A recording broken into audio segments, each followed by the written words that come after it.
Welcome to the Good Ship podcast, and we're really excited because today we've got Emma Carlisle with us.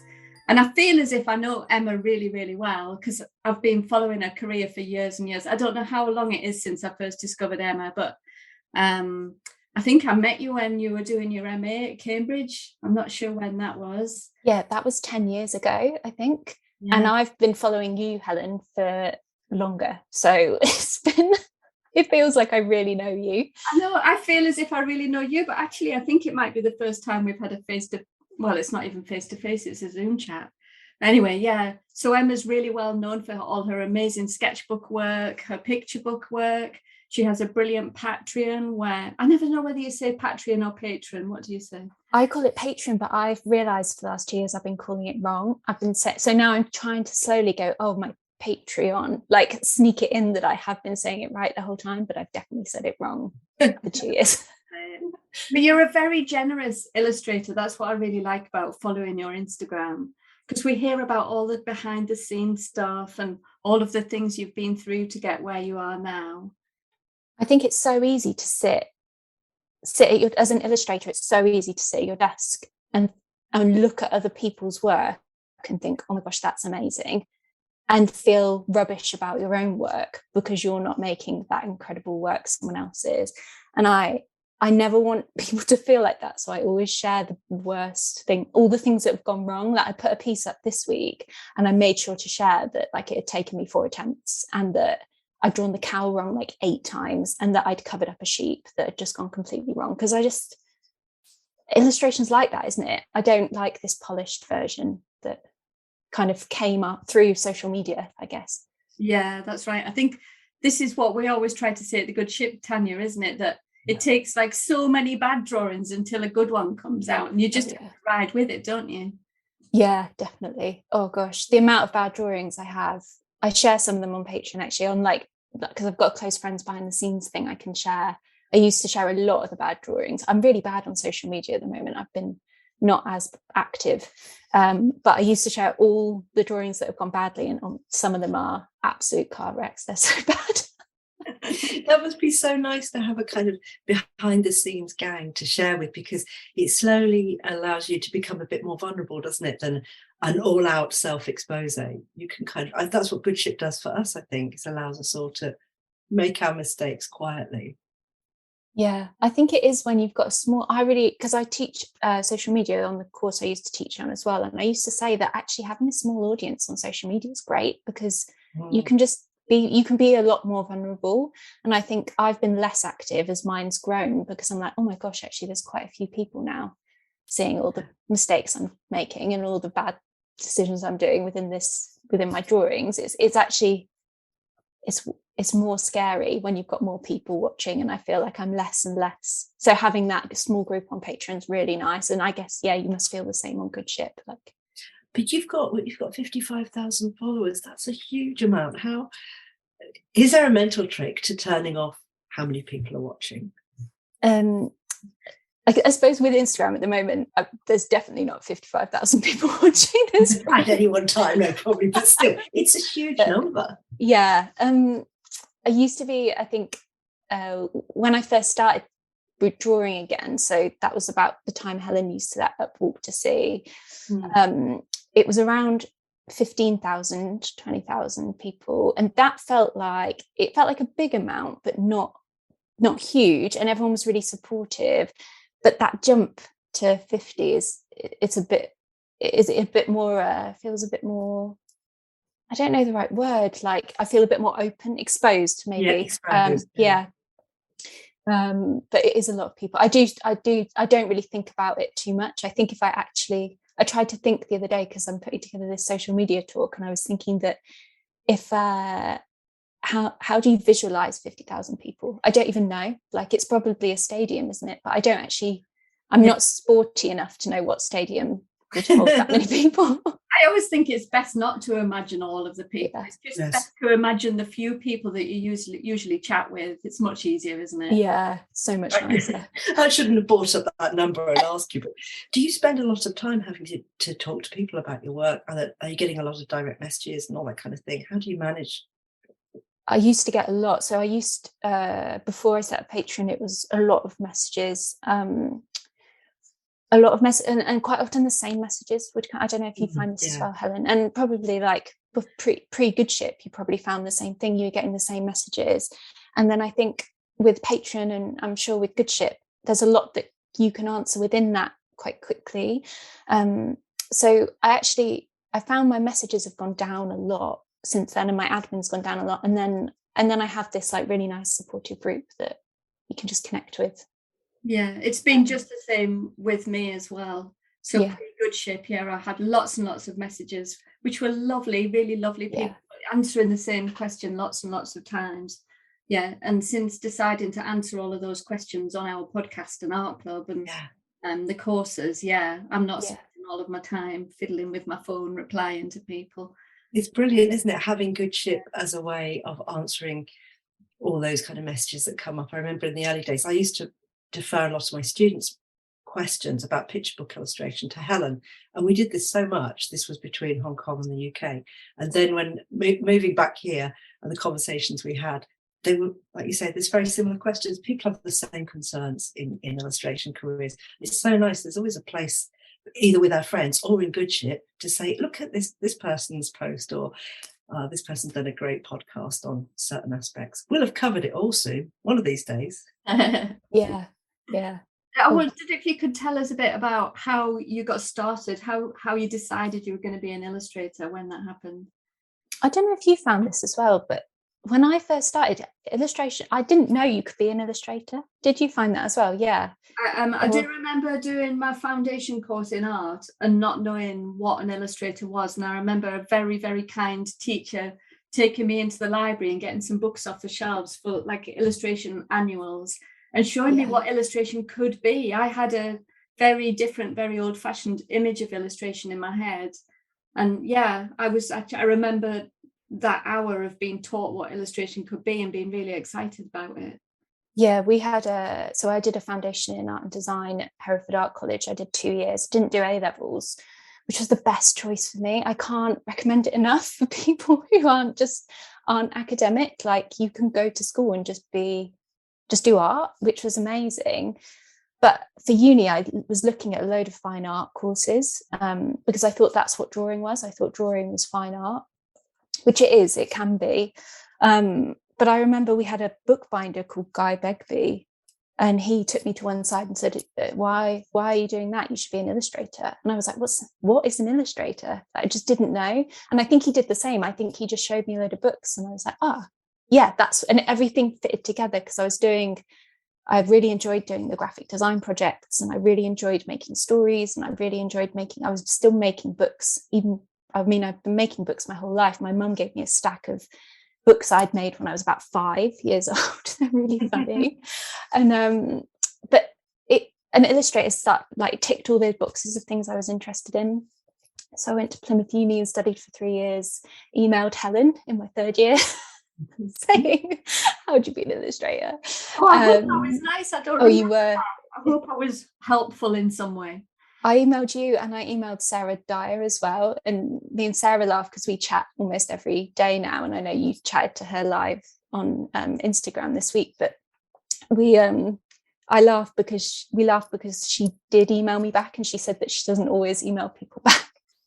And I said, oh gosh, I really wish I still had those emails. But and then I went on and did the MA at Cambridge. So for my 3 years at uni, I knew I liked narrative and I knew I liked drawing, but it wasn't until my 3rd year that I kind of thought, picture books. People kept telling me to do picture books, and I was like, no way. Like, my 3rd year project was a book about a sex dungeon that had been found in our local, one of the villages near Plymouth. And in a local village. That's brilliant. I think it was my mum sent me a newspaper clipping of it that she'd found, saying sex dungeon found in sleepy Devon town, and I made a book about that in my 3rd year because I thought that's what I was interested in. It needed to be a bit weird. And then sort of just as I was graduating, people were like, you could probably do some picture book work, but I hadn't really all my good work, and I remember, Helen, you talking about this when you came to talk on the MA, but all my good work was in my sketchbooks and always has been.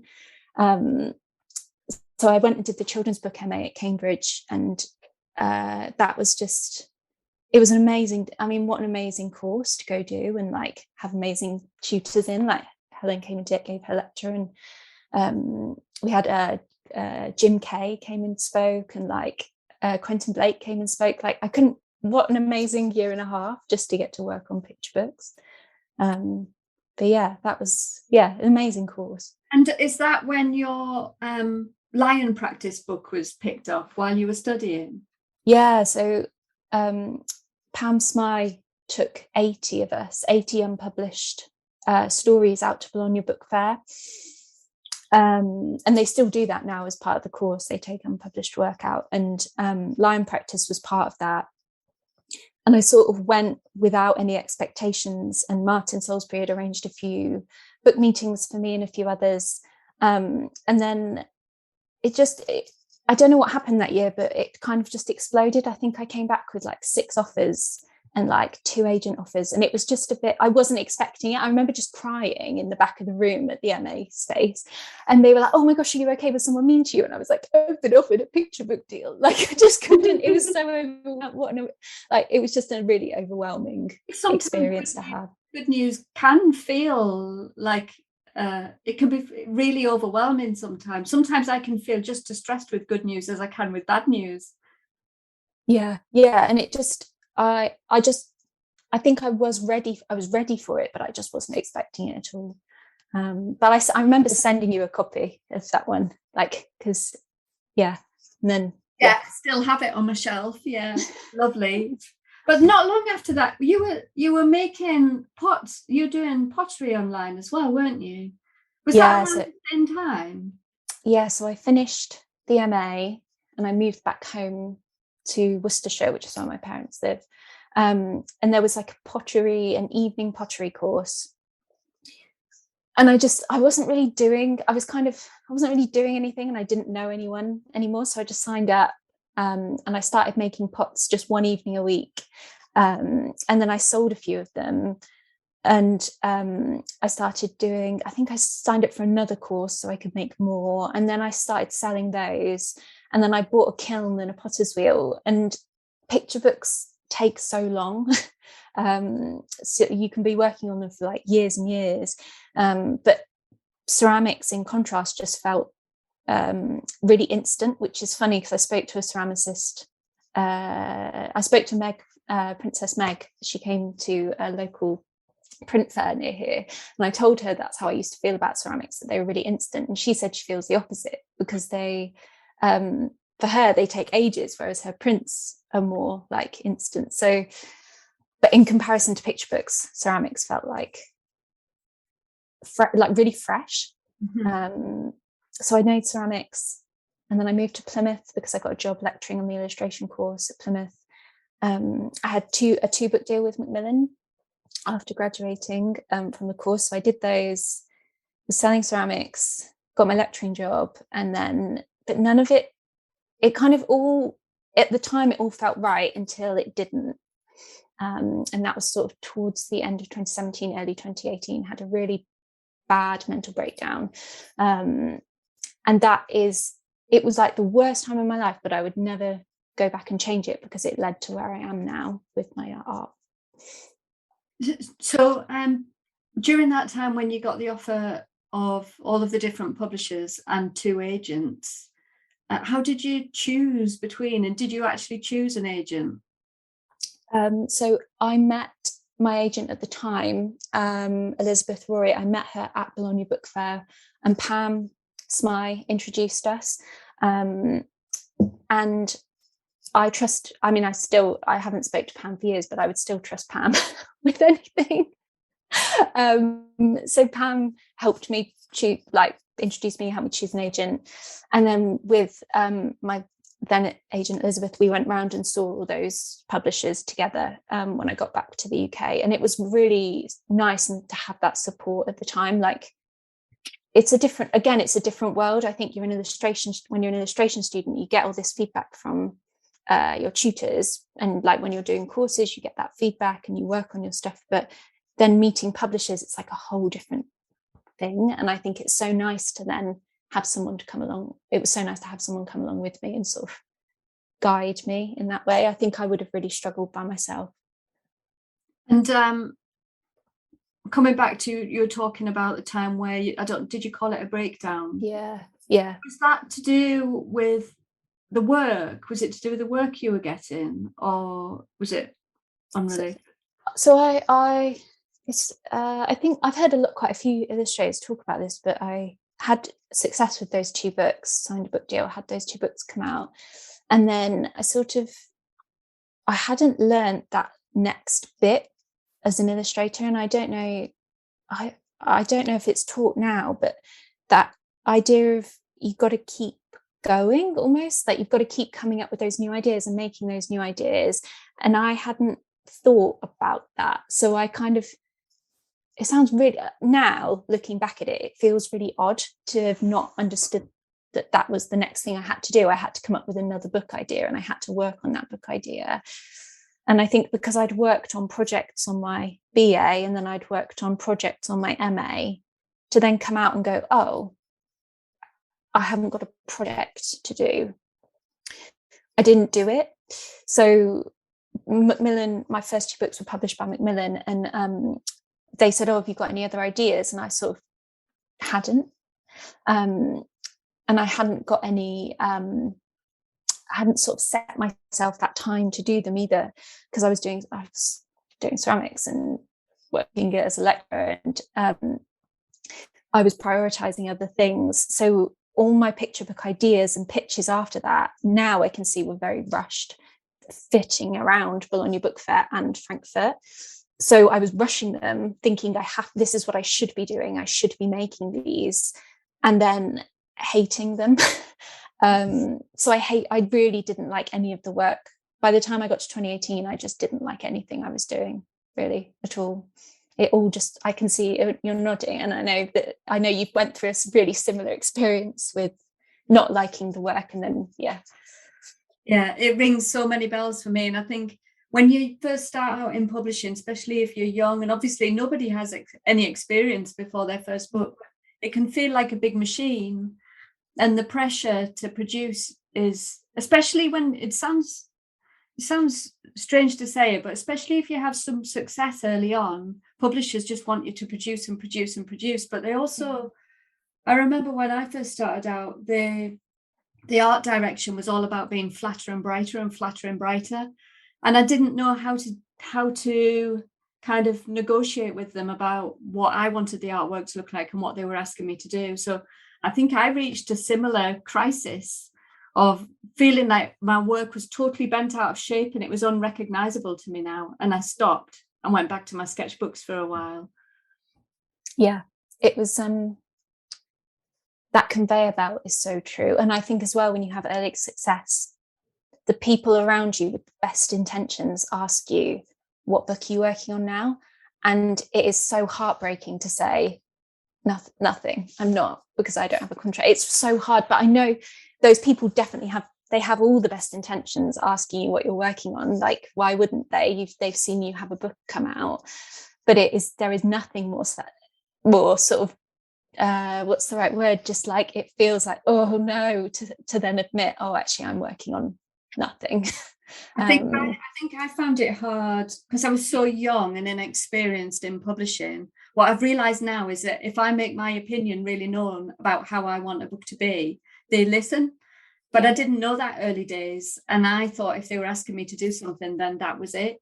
Yeah, I feel like it takes some experience really to realize that you're the person who knows your work best, and you can advise them about what works best. Yeah, and there was nothing like this. Like, there were no podcasts to listen to, or if there was a YouTube video, it was like, this is how you make a picture book, and it was really formulaic, and there was nothing. People just weren't talking about it, except for you. When you came in and spoke about it on the MA, I thought, oh yes, I related to it then because I was going from BA work onto MA work, and I was like, this is it. But actually, I think thinking back to the story you told when you spoke on when you came to the MA, I relate so much more to it 2017, 18, 19 Emma Carlisle than I did then. So yeah, I think it happens over and over again in your career as well. Like, yeah. It sounds like, I feel like I'm eavesdropping over the fence from another section of illustration, because I've never been in publishing. I have never written stories. I work with other people's content as the visualizer to their content. So I've never had to do the dual job that children's picture book author illustrators do. So it is another world in many ways, not only looking at your developing your visual language and your personal voice, which in and of itself is an exhausting thing to do, but to be developing stories and ideas at the same time and approaching publishers. And I'm kind of thinking there's a gap somewhere in graduate illustration, particularly in publishing, where you are the talent, as it were. So you have an agent, but an agent isn't quite enough, really. It seems as though you need management. When you've got a young illustrator who goes straight into a 2 or 3 book deal, which is a kind of vote of confidence, like you say, early on, you don't quite know how this is meant to play out, and that those vulnerable ages when you're quite fresh to the industry, it would be a great role to have some kind of older management that would, look after maybe a small coterie of young illustrators and say, this is what you need to do next. Because everyone pretends like, yeah, I guess I know what you're supposed to do. But in fact, you really don't when you leave. And I think it must be a bit easier now, though, like Emma was saying, because you can listen to podcasts and yet people do tell the truth about their career. I think it's probably easier now.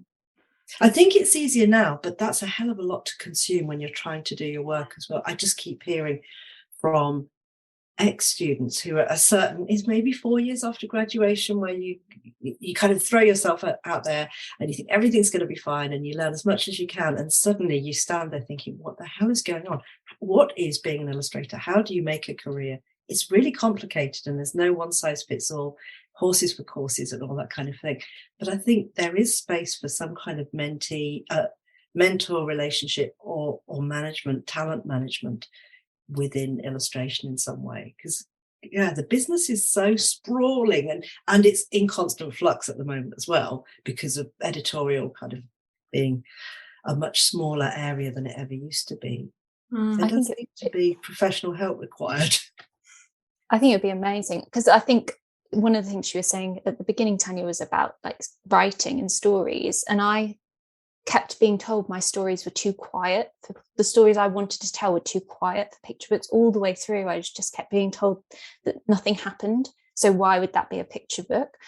But those were the stories I always wanted to tell. So then I was forcing myself to put in like these funny jokes and punchlines and funny endings, which didn't feel like me. It would have been so nice for someone to say, no, that's your voice. Find where you fit in the market. Don't try and fit into a different market. Because now that's what I am doing. And it's so nice. It's so nice. Like, who knew? Who knew that could happen? But that's the same thing that, as you're saying, the world of publishing is expanding in so many different ways, and depending where you live. I was talking to an ex-student today from the Philippines, and she was saying in storytelling, the only place we seem to go, because there's not an established picture book industry there except educational work, educational books for schools. She was saying, I think I have to do comic book work or work in the entertainment industry, but it's really kind of cramping my style, because there's a given for that kind of visualization of characters and people. They're quite formulaic. And I said to her, don't focus on your own home country. There's so much great work going on in Europe and in the UK, and maybe you'll fit even better in the US. But look broadly, there's a space for everyone. But it's understanding the whole territory thing, isn't it? I think that's the delight of going to the Bologna Book Fair. Yes. Yeah. Whoever you are, you're going to fit somewhere, because it's just the variety of work is so vast. And if you're a British illustrator, you don't need to stick to a British publisher. The first year I went to Bologna Book Fair, my BA took us. I think we were in our second year, and I got stuck in the UK hall. I didn't know there were more halls than one. And I came back and I went, that was weird. Why did we go? I think it was like the last hour. We were like there's more. there's more than just there's more than just like the Barbie stand, and like we went to the UK one and we went to the advertising one, and then in the last hour we were like, oh my gosh, there's so much more. Like it's incredible. You kind of want to take Bologna out to everyone, don't you? Maybe we should just hire a giant TV crew and go and film everything, because it's such an in real life experience, which is great. But the only way you can know that is if you physically go there and troop about.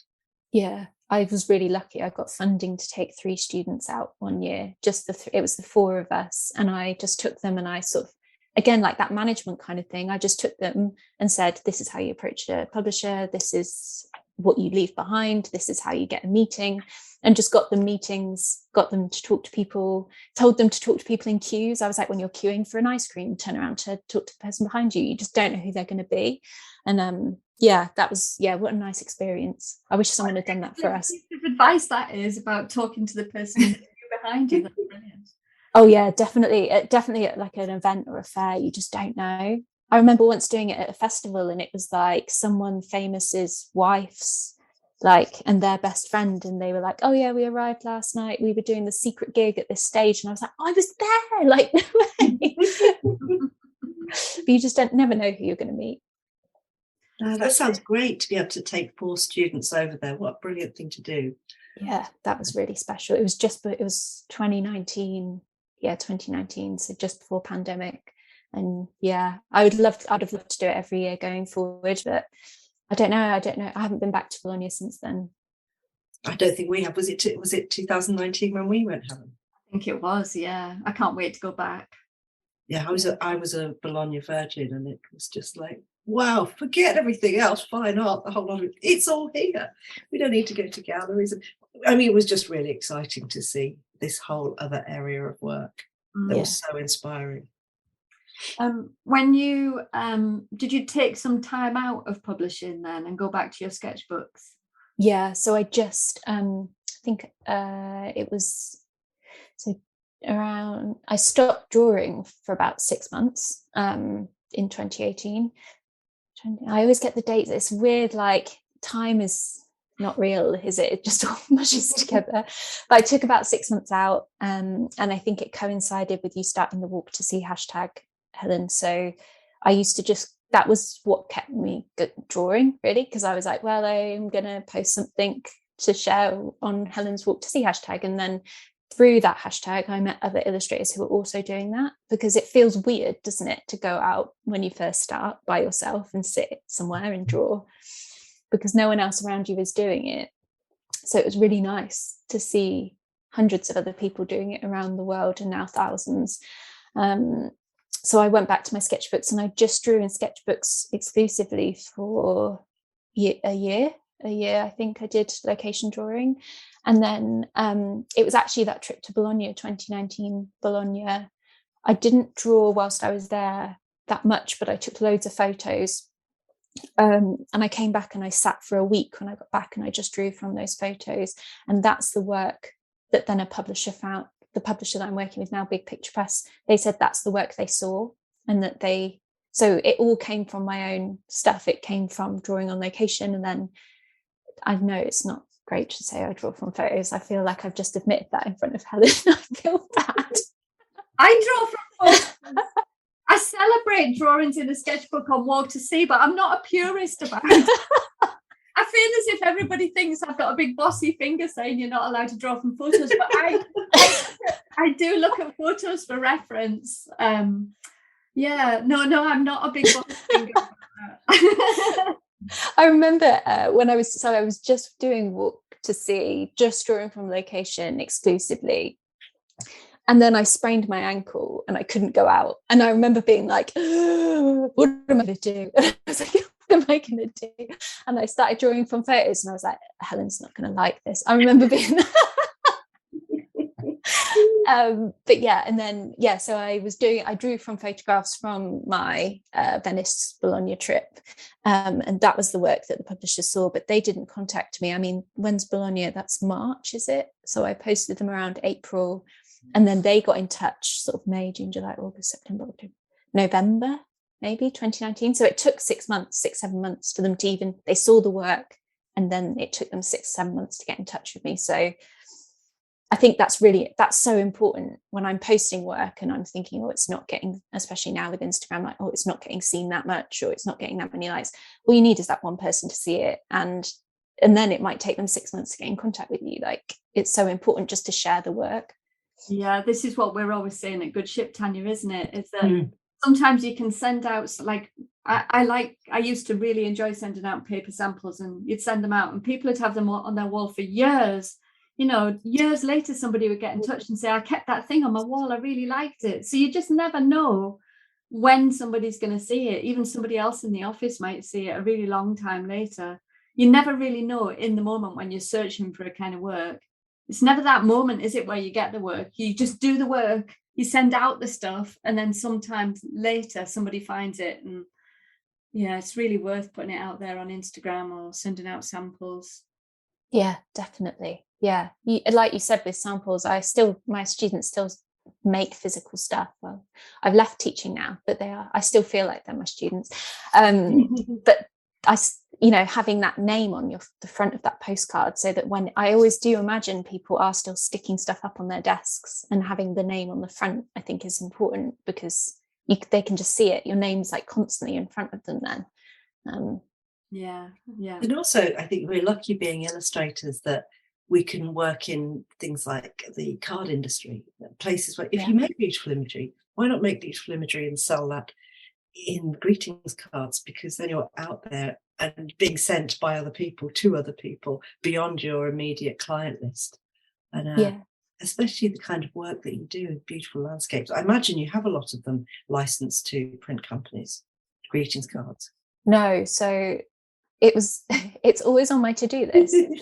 make licensing portfolio, contact licensing agent, but it's always it gets pushed down. I have to-do lists, and then I have like the bonus bit at the bottom that gets pushed down every month and moved to the next month's to-do list. I have the same as well. But licensing is such a growth area now. I'm self-publishing. I remember as well being told by a picture book editor that's how they used to use that as finding illustrators as well. Like, they would look at packaging and like card designs and then turn it over and find the illustrator and contact them. So again, it's like free promotion, isn't it? Yeah, exactly. Especially if people who like your taste, send it to other people who will like your taste. You're going through a kind of secret backdoor route to accidentally getting in touch with all sorts of potentially super useful people. Yeah. So when you were, it's like your drawing from photos was like your bridge to illustration, I'm guessing. The thing I always think about drawing from photos is that if you've never drawn much before and you've never drawn from life and you don't have a lot of experience of drawing, if you draw from a photo, it can be really bad. Yeah. But I think if you've drawn from life a lot and you really know what makes a good drawing, and it's all about looking and it's about keeping you in the drawing, then I think drawing from a photo is really useful. And it can be a really good bridge between, it's like a way of keeping the energy in a drawing that you would if you drew from life. Anyway, what am I talking about? That's all true. I was going to give you a round of applause, because I'm just thinking about that. I think it was a little speech I was giving there. To make sure people don't get scared from drawing from photos. Pointy finger telling people. But so when you had taken the year out doing sketchbooking, I see now you've got a really lovely new book out. I'm going to hold my copy up, which is no good on a podcast. So nice. What do you see when you look at a tree? How did this come about? So they found me through Instagram, Big Picture Press. And I went in to see them end of 2019. And then I went to New Zealand for a month. My brother was in New Zealand. And I went over there and I said to him, I've got to write a picture book when I'm here. And I just didn't do any work for a month. That's the lie. I filled 4 sketchbooks for the drawings on location. Lovely, really lovely month off. And then I came back and they sort of said, what do you want to do? And it was a really different approach to working with a publisher before. So before I'd sort of pitched, I haven't got an agent now. So before I'd worked with an agent and I'd pitched ideas, and the agent had given me the feedback from the publisher, and they'd not gone through, or they had gone through. And this was completely different. So the publisher contacted me directly. I went in to see them in their London offices and I didn't take a portfolio, I took all my sketchbooks, didn't have a portfolio, and just thought, this is my best work, so this is what I'm going to take. So I just turned up with like a rucksack and a tote bag full of sketchbooks and just dumped them out on their table. And but that was really useful because I worked in so many different ways. They could flick through and they were going, we like this, or we're not this, but we like this. Found that really, really useful. And then they sort of said, what do you want to do? And which again is so different. They sort of said to me, what do you want? And what book do you want to make? And I said, I don't know. But on the walk back from their office to the train station, I live in Devon, and I'd gone to London, and I don't know if you both find this going to London, but it's like, oh my gosh, there's people everywhere. And there's all these, it's loud and it's noisy and it's bright and it's all like a sensory overload. So I wrote this draft of a story, which was about small moments in a big city. And then I sort of pitched it, but I didn't want to write it. So they paired me with an author, and we were kind of working on it. And then the pandemic hit. And I sort of was sat there working on it. And I just thought, actually, I don't want to do this book. Like, it's not the book I want to make. It's a book about a city, and I live in Devon. So I was making all this artwork, and I was using Google Maps to like drop myself in London, to draw London while sat in the middle of nowhere in Devon. And I was like, this isn't right. So I went back to them and I said, I'm really flattered that you want to work with me. And I love working, like, you're a dream publisher, but I just don't think this is the right, even though I pitched it and it's my idea, I don't think it's the right book for me. And I sort of it was weird because I'd wanted to get back into picture books, been offered a picture book deal, and then almost got it and then walked away from it, but it wasn't right. It just wasn't right, even though it was my idea. And then I waited a few months and thought, well, that's it. They don't want to work with me. And they came back to me and they said, okay, well, what do you want to do? Like, what do you want to make? And at the time I'd been not drawing, but doing my daily walk past all these trees in Plymouth. And it was just as things were starting to open up. And I was sort of, before I was lecturing online, I was taking like an hour in the morning and sitting under all these trees and sort of writing about these trees and thinking about who planted those trees and just thinking about trees, really. And I said, I think I want to do a book about trees. And they said, okay, let's do that then. So then I just sort of, that's where it all started, really. Yeah. Sorry, that's long. And lots of these drawings drawn from life. Yeah. So I had some sessions with Orange Beak with Maisie, and she said, go draw some trees. She said, you need to actually draw the trees. And I sort of tentatively went and drew some. And I realized how difficult trees are so hard to draw.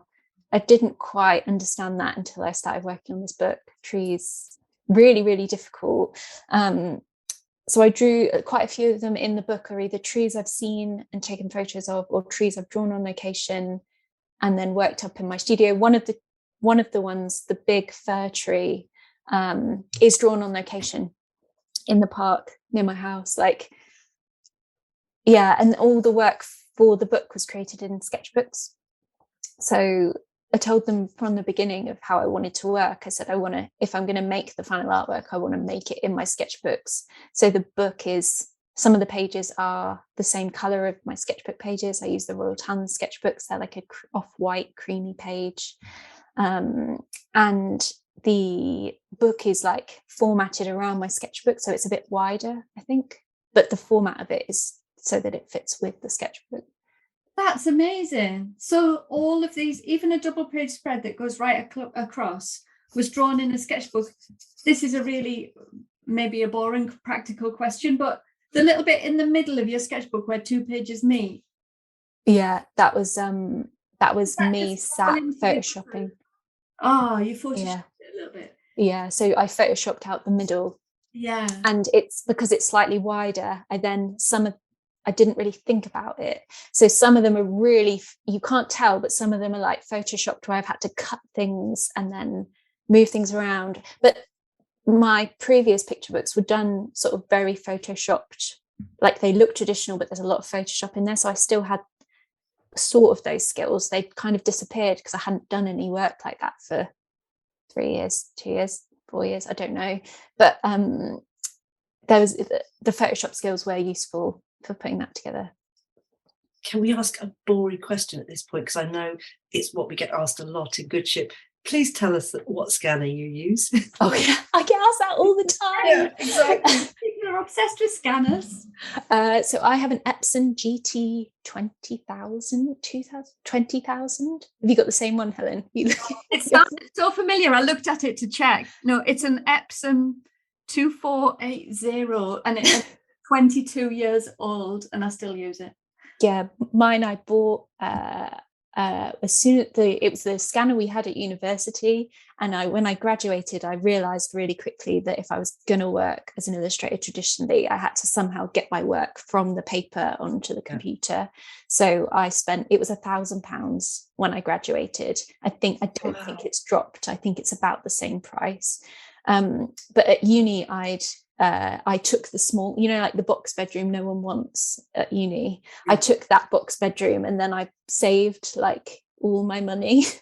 And then I worked when I came home at Christmas and like worked over Easter holidays, and I sort of just spent that money on that scanner. But I always say to people, if when it breaks, because I'm sure eventually in maybe another 10 years or something it might break, I would buy it again, or I would buy the model up. It's just been amazing. I've done all my picture books on it. I sell prints by scanning my work through it. It's made its money back again and again. I think it's essential for anyone who's working on paper. It's got to be the right scanner. I have a rubbishy one because I work digitally mostly, so it doesn't really occur to me. I just scan in quick drawings and so forth. But I'm sure everyone will be really keen to know which ones you use to get that colour quality. Do you have to do a lot of colour correction? Yeah, and I made the whole book I had a meeting this morning with Big Picture Press, and I did joke that I made the whole book in RGB, which is like the worst thing you could possibly do. Did you really? Yep, did the whole book in RGB, and then my editor emailed me when I finished it and said it's in RGB, it's not in CMYK, and we had to go in and like color correct everything. And the paper it's printed on as well is like a thick it's like a matte, like it's a really nice paper, but it absorbs the ink, so the colors are actually a lot brighter when I look at it on screen. But they soak it in, so we had to download something and then put it over the files to see what it was actually going to look like printed. But it looks really lovely. It's just don't make never work in RGB. I've learned my lesson. You lose all your oranges, don't you? It's the worst. The oranges and reds disappear. But it's interesting how illustrators are now in charge of some of that pre-press stuff, which they wouldn't be before. It was just bundle it all off and send it to the publishers, and they drum scan it and do all the color correction. But there's a kind of big blur now, isn't there? Do you find that, Helen? Yeah, definitely. When I first started out, everything I did was just on paper, entirely on paper, everything. And I did have Photoshop, and I would resize roughs and stuff and print them out and then draw from those roughs. But everything, I didn't send anything digitally. I would sometimes get a bit of a drawing wrong and draw a bit of it somewhere else and say, can you drop that in? Sometimes I'd literally glue a piece of paper over the top of one area and draw a correction over the top. I still do work like that sometimes, but yeah, I use Photoshop a lot more now, so I rely on my scanner. And that RGB CMYK thing, I was working with a really big publisher recently, and it was the first book that I delivered digitally, and I said, how do you want me to deliver it? And they said, we don't mind whether it's RGB or CMYK, which is really odd. Wow. Yeah. Wow. And I did it CMYK because everything else that I'd heard was that you should do it CMYK, but they said they didn't mind. And I don't know if that's because they would up the colours in-house, or I don't know. But yeah, when I asked the question, they said they didn't mind either way. Is that because it was created digitally in the first place? Was that done on Procreate? No, that was a affinity photo thing. But was there visual artwork on paper that only you knew what the true colours were like? The artwork was all done on pieces of layout paper in black, scanned in, and then manipulated to add the colour after. But yeah, I think that's really odd, because the publisher that I'm working with now definitely wants CMYK, and they give me all the paper type and everything that I have to put into Photoshop before I even start. So it's gone from one extreme to the other. It is useful though to know before you start, rather than making like a neon pink page or something and then just not being able to have it.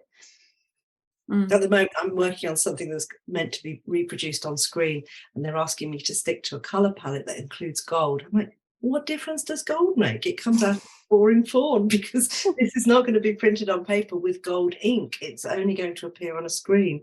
So yeah, the world is so different now that we don't send finished artwork to a publisher who says to the printer, make it look exactly like this piece of paper. There's no empirical colour anymore, is there? We can change things around. If it was created digitally, it will look different on different screens. Anyway, I'm about to go down a technical colour hole, so I'll stop there. I really like your colour palette in the tree book. How do you work out a palette, or is it just instinctive and it just I get my students to do this, and I'd never done it, but I'd said for years for students to do it, like do a flat plan, and then once you know what's going to be on every page, do a small flat plan, and then colour, just do a rough colour on each little square, like a colour flat plan. So because I think the colour is really important. It's like a journey, isn't it? With the book, it can be as important as the narrative. So I actually did that, and then I lost the piece of paper, but I did do it. Like I had thought about it, but it's actually quite autumnal, that colour palette. I hadn't quite realised until I'd finished how autumnal it was. I was a bit worried it's not, because there's some pages that should be a bit more summery, but I think it looks really nice. It feels very cozy, which is sort of the theme within there. So, but I've always hated colour from all the way through uni. Hated colour, didn't know how to use colour. Started the MA, didn't know how to use colour. Then someone suggested just using red, yellow and blue. So that Lion Practice book basically is just red, yellow and blue, because I don't really understand colour when I'm doing it. And then I now instinctively use colour, but I don't understand colour. So I did your colour workshop, Tania. Blew my mind. So good. Oh, I can't believe that, because I adore your colour, Emma. So I'm amazed, A, that you say you didn't understand colour. You look completely intuitive. And B, thank you if that blew your mind, because I just think your colour's amazing. It's I think it's from drawing on location though. I don't know if you find this, Helen, but like when you draw on location, because colours are naturally sort of sitting next to each other anyway, or you kind of get it. People keep telling me that they don't understand that I'm not very good at colour, but I just don't. If you told me to paint something in a complementary colour palette, I could now, because I've done your workshop. But if pre that, I would have really struggled. And it's something this year I tried to get I got my patrons to do like a year review at the end of the year. It's really nice.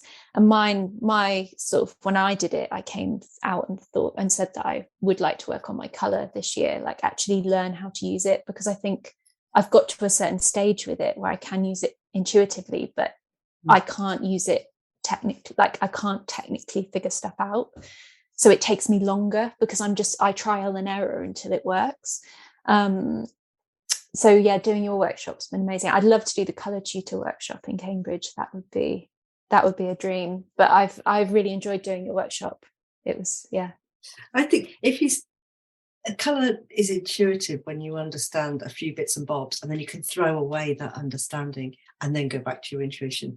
And really, I think intuition is a great place to start. Add a bit of theory, absorb it, then throw the theory away, and then go back to pretending you're being intuitive, but of course there's a little bit in the back of your head that says, I know what I'm meant to do with that olive green, it needs a different kind of red. Just when you get lost, it's like a bit of a guide. But I love what you said about the colour pacing in your book, because I'm teaching your students about colour pacing, because I really like that in books, when you've only got a limited palette and you can see how the colour moves around in different quantities and different distributions in a book. It's one of my favourite things. Jane the Fox and Me is a great example that is about Arsenal. But have you got it? Yeah, Helen's got it. Have you got it, Helen? Oh, I must look it up. Jane the Fox and Me. Yeah. It's good on a podcast, is it, to look on my shelf and get it? It's so beautiful. It's so beautiful. That's the one I use as like because it's for those who haven't got it, it's black and white. It's a graphic novel, but for kids. For children, I don't really know. There's like a weird blur there, isn't it? But it's a graphic novel, black and white with colour being introduced, and then at the end it blooms into colour. And I think Laura Carlin does it really well as well with colour. It's Isabel Arsenault. Yes. Yeah. Okay. I think what you said there, Tanya, about learning something and then forgetting it is like the key to everything. Katie sometimes says, don't hold the bar of soap too tight. Yeah. I think it's that. I think it's good to know a bit about something. Just store it in the back of your brain, but forget about it, because you can hang on to something too tight and then the rule spoils your intuition. Yeah. And your spontaneity as well, because you keep thinking you're breaking the rules. I just think it's like jazz. As long as you know where there's some good chord progressions, you're all right. You can always return back to those. But in between, just improvise like mad. I'm really glad I've got these like top tips from colour expert Tania. Like it feels like I'm having a personal like one-to-one. Like, okay, yes, that's what I'm going to do next. It's really nice. That's very sweet of you. I was looking through your Instagram and going, oh wow, and all the beautiful colours. Just the way when you've got a new material or a new ink or a new luminance pencil, then all your colour experiments around that one colour. I think that's such a great way to explore it. And I was thinking, oh, I must go. That's a great excuse. Now Emma said, go and buy some luminance pencils, and then you can just have some colour play. And I think if you started off a session, say it was a big project or a storybook, just by beginning a play session with some new materials, or that's why I kind of like it when a client gives me one colour. That they'll say, oh, this is the brown colour, and you've got to riff around this. Even if I hate the colour, I can find a way to insert it into a kind of chord of other colours so it will still work.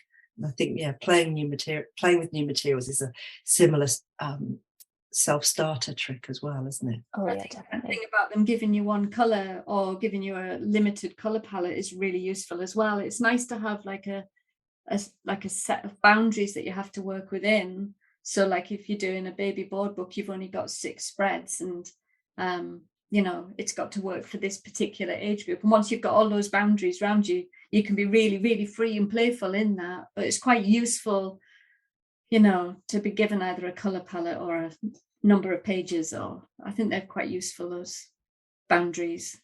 Yeah, full freedom is just terrifying. Yeah. Oh, yeah. It's the worst thing that could happen. Full freedom or too many boundaries. Like you've got to get that sweet spot. Yeah, absolutely. Exactly. I think finding the right publisher is that exactly as well. Oh, yeah. So in your early experience in publishing, it obviously wasn't the right publisher, even though everybody was well-meaning and they're nice people and they make nice books. There was obviously the chemistry wasn't quite working there. So when you find a publisher like your new publisher that really do listen to what you want to do and are flexible and will go in whatever direction your nose is taking you, that's so important. And when you find them, you just got to stick with them forever. Yeah, I think as well, it's that thing you were saying at the beginning, like not knowing what you can and can't say, and like not knowing, I just don't think I knew myself either. But having those years of playing in my sketchbook, I knew myself so well. I knew exactly what I liked. I knew how I liked to work. I knew that I wanted to work in sketchbooks. I knew that I wanted to make the artwork with loads of different materials. Like I knew what kind of story I wanted to tell. Like I knew that, but I wouldn't have known that unless I'd had that time just to explore. And like I think even if you had the best publisher in the world, I don't think that could work until you figure that yourself out. Yeah, I think that's so true. Yeah. And having the confidence, as you said, Helen, to realize they just want you performing at your best. And you have to have the confidence to say, oh no, you're squeezing me too tight, or I don't do it that way. That confidence is what will bring the best work out. And the industry exists because of talent like illustrators and writers, and that it's beholden to them to get the best out of their talent. And we have to be brave about it. But like you say, when you've just left college, you just don't know that it's okay to say that. Yeah. We're just people pleasers at that point. Yeah, definitely. Thanks, Emma. This has been absolutely brilliant. Thank you so much. Oh no, thank you. Thanks for having me.